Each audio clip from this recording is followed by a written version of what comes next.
Interest rates climbed another quarter of a point recently, making the dream of home ownership a little tougher to fathom for many.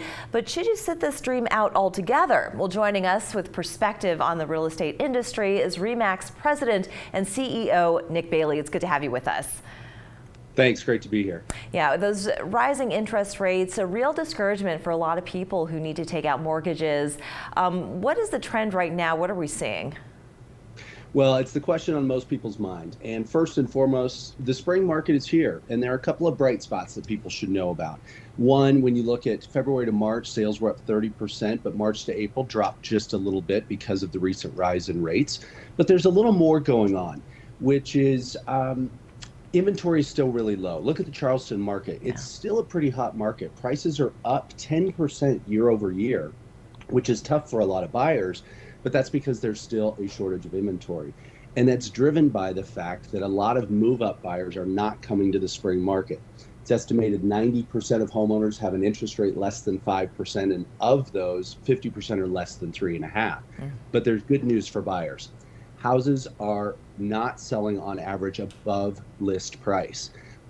A year ago, that was different. Buyers were competing against one another. And right now, homes are selling for around 98-99% of ask price, which is helping buyers quite a bit. With that low inventory, though, we're seeing a little bit more buying power. So you're saying that we're not seeing above asking price, that people have a little bit more leverage when they're making an offer?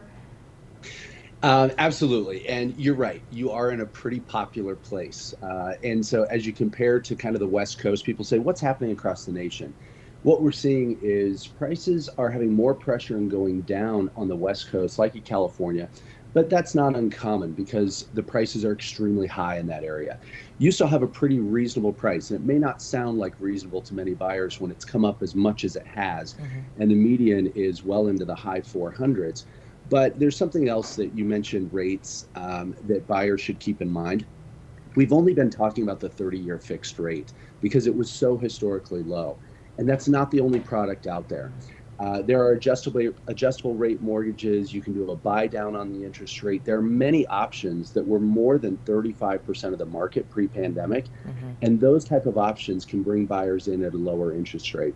We kind of have a saying, you marry the house and date the rate. And so rates are going to fluctuate this year. They just are. I don't think I've ever heard that before. You marry the house and you date the rate.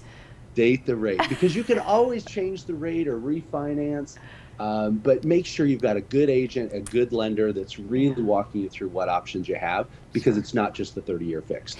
Can we take just a quick look into the future, because it looks like the Fed's going to cool off for a little bit, so we don't see any foreseeable interest rate hikes in the near future. So what do we predict if you were to prognosticate and take a look inside that crystal ball? Everyone wants Nick's crystal ball.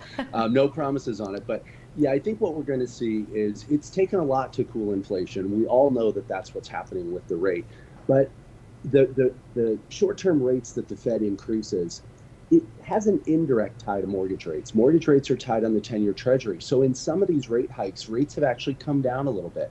And so here's what I think will happen. I think that this year we'll see rates bounce around throughout 2023. I think we'll see them come up a little bit, go down a little bit, but it's probably likely that we'll see the Feds want to see that housing is 18 to 20% of our overall GDP. And after inflation gets a little more under control later this year, I could see them bring those rates down even at a little higher clip to help the real estate market a little more. But ultimately, we need to see more people put their houses on the market. All said and done, the dream of home ownership still alive and well. Nick Bailey, I want to thank you so much for joining us. Thank you. Thank you. We're back in 2 minutes.